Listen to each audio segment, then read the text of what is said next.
안녕하세요. 저는 에이미입니다. 저는 재정입니다. 안녕하세요. 저는 스티븐입니다. 저는 조민준입니다.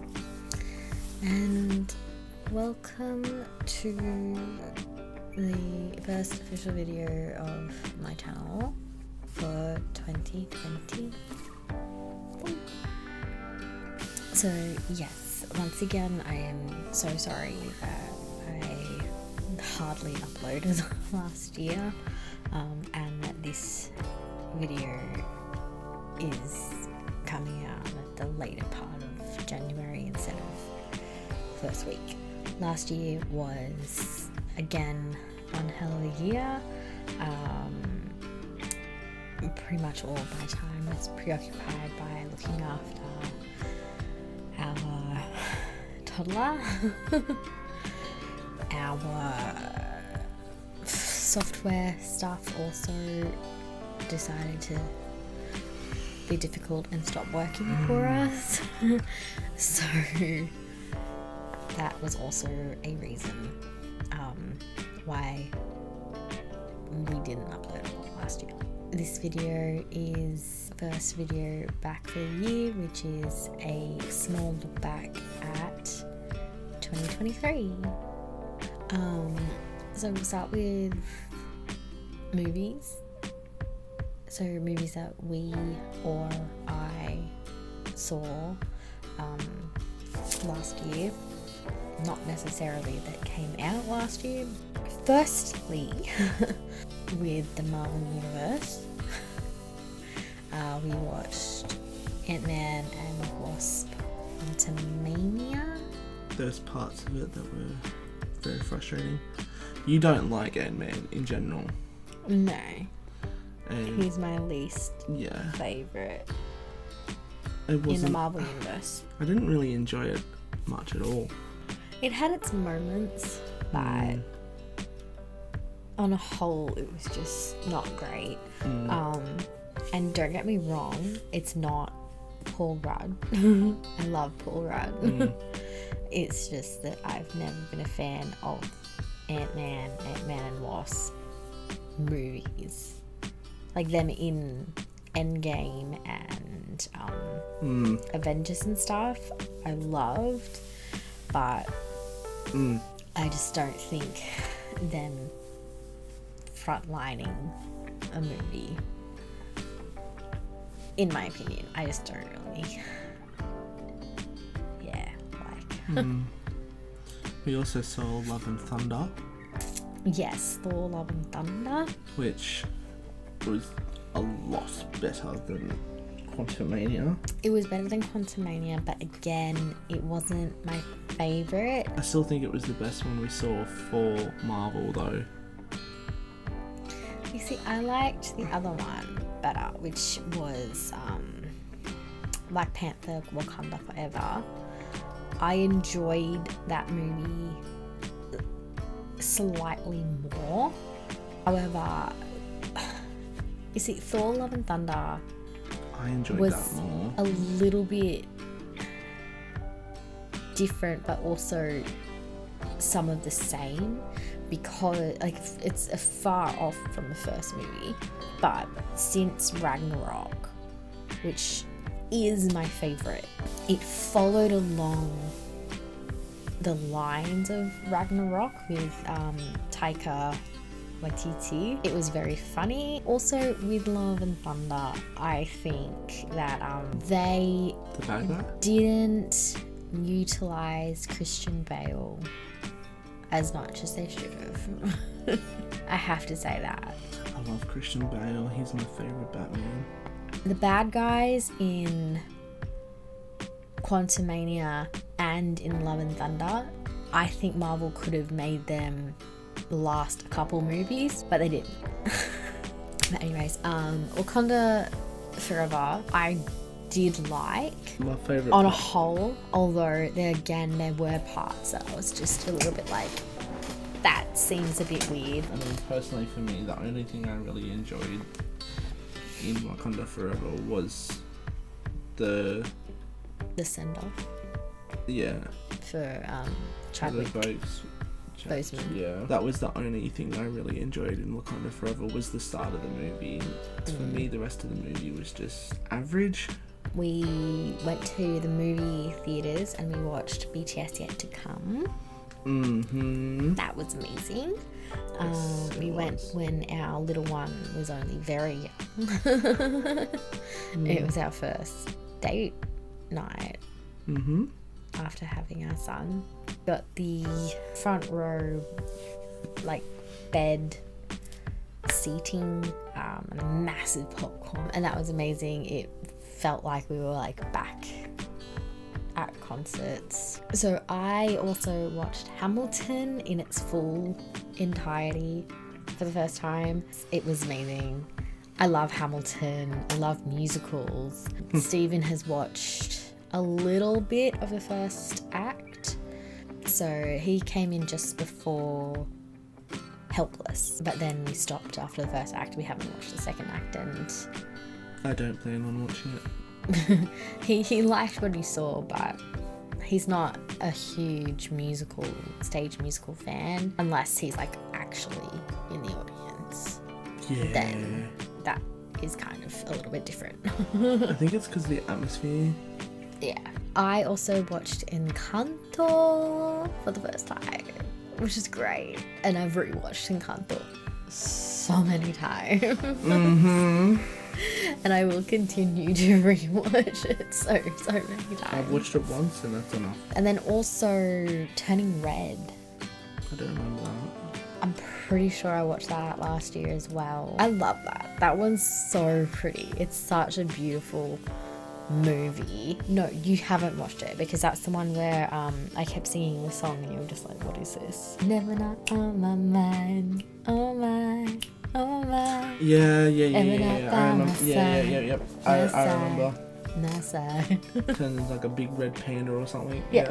Turning red. Nostalgia. 90s. And jeez, our son has grown.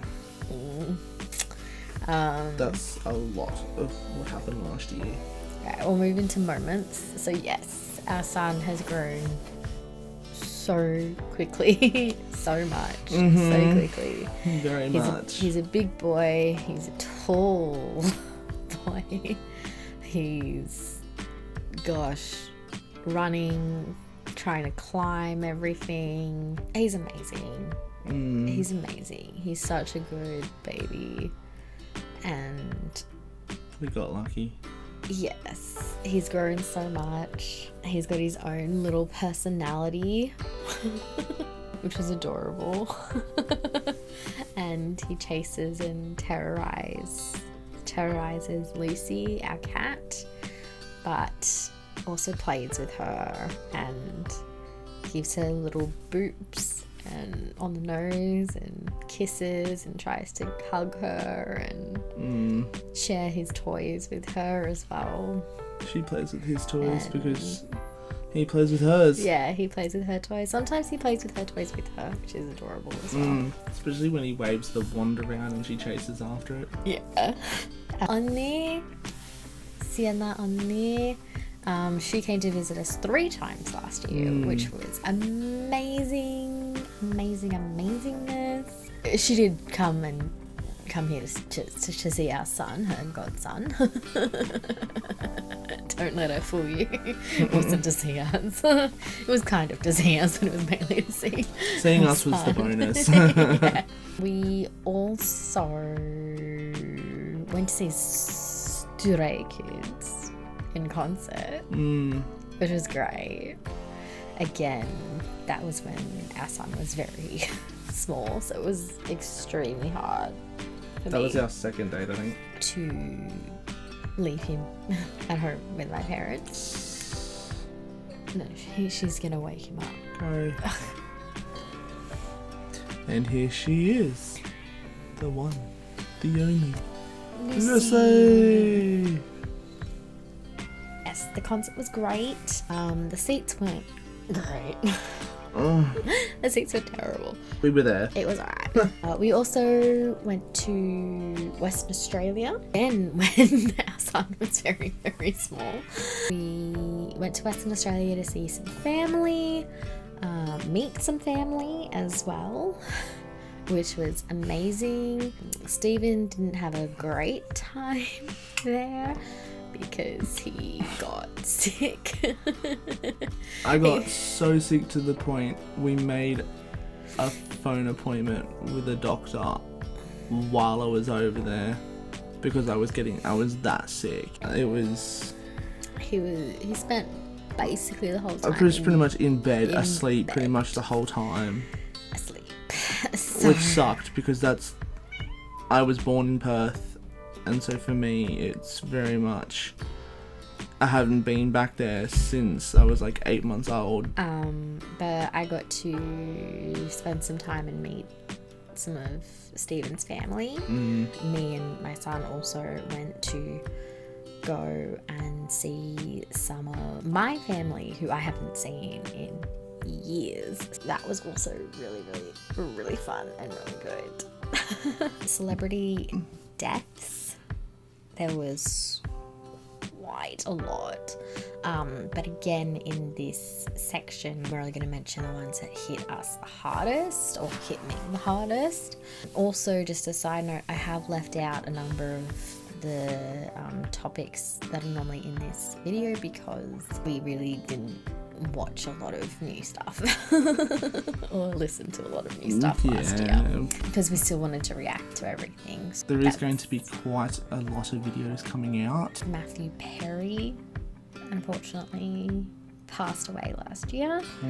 Matthew Perry was best known as the actor who portrayed Chandler Bing in Friends, but that's the main thing that he's known for. Michael Gambon in Harry Potter, he's the second actor to portray Dumbledore. He's the first one died. One unfortunately passed away after the second movie. No, it was him for 2 movies.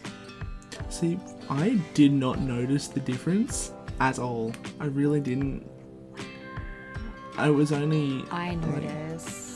Well, for me, it was only like when I started getting to the last movies that I heard about it. Because for me, when you're watching movies, you realise that they're actors, and so for me, I was very much unaware of the concept of. Oh, it's a different actor. It's the same character. Yeah. But yeah. I'm like, oh, it's Dumbledore. Like, because it's a magic movie. I really didn't like. I was a kid, mind you. Ryan O'Neill, who I know for portraying Max Keenan in Bones, who was Temperance Brennan's father. That was sad. Yes. Yeah, he was amazing. All of these people were amazing. David McCallum, who we know for portraying Ducky in NCIS. That was a sad one. I mean, I grew up watching NCIS. My brother was obsessed with NCIS, and I think at one point he had all of the DVDs of the seasons. I don't know if he still does. He probably does. He hoards stuff. It's gone. So like. Oh yeah, no. He only got up until like season 9 or 10. And then Korean wise, there was Lee Son Kyun, who it was publicized, who was best known for being in Parasite. I haven't seen Parasite. Like, horror movies aren't really my shtick. Then nope. Like Train to Busan is like my level.